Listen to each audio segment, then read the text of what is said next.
Rico, it was just Father's Day, just on Sunday. So my story is all about the pullout game.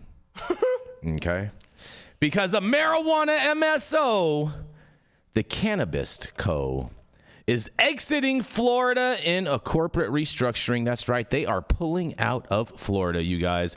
The Cannabis Co. on Monday announced a restructuring plan to expand to save the marijuana multi-state operator $10 million in annual operational expenses.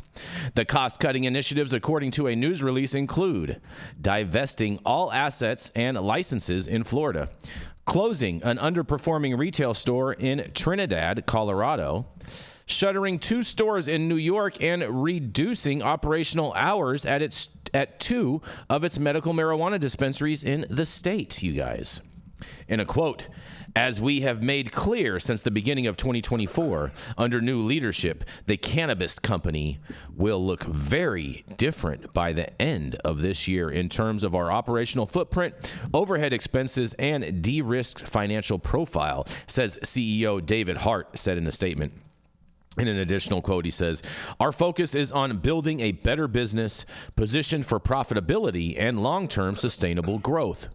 As part of these efforts, the New York-based MSO is targeting certain markets for growth while selling off underperforming and non-core assets in others. The Florida restructuring implemented June 14th includes the divestiture of 14 MMJ dispensaries, 3 cultivation and manufacturing facilities, and its license.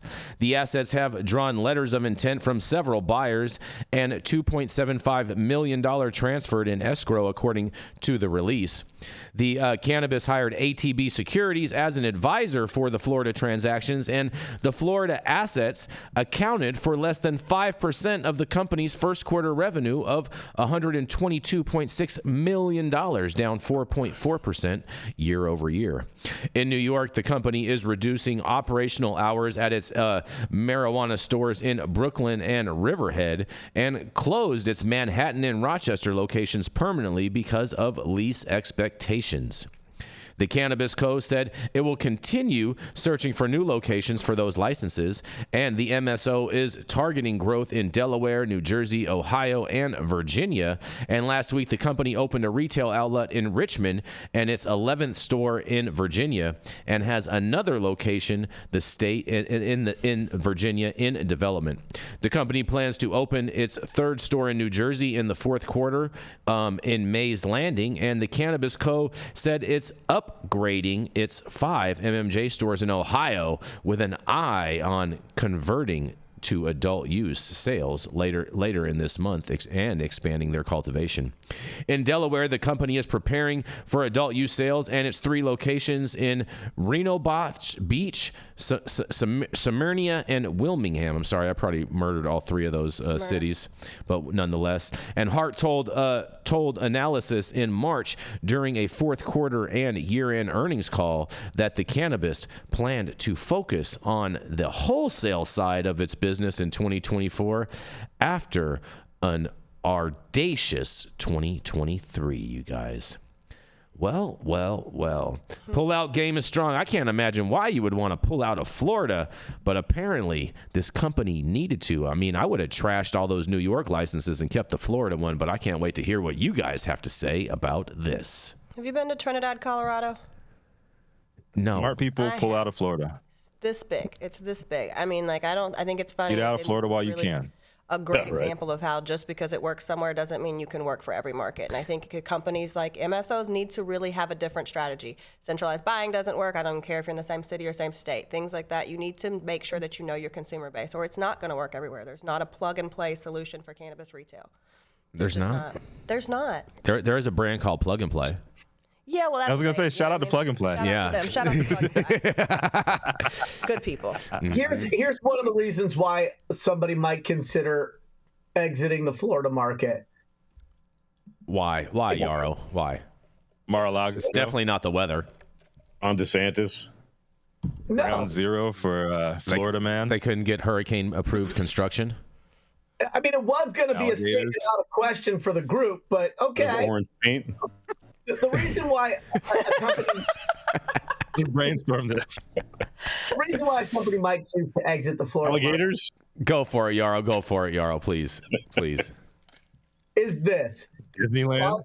On the limited license market, once an operator has that license, they can actually open up as many dispensaries as they want, provided they meet some modest requirements that make opening a dispensary in other states look very, very complex and difficult.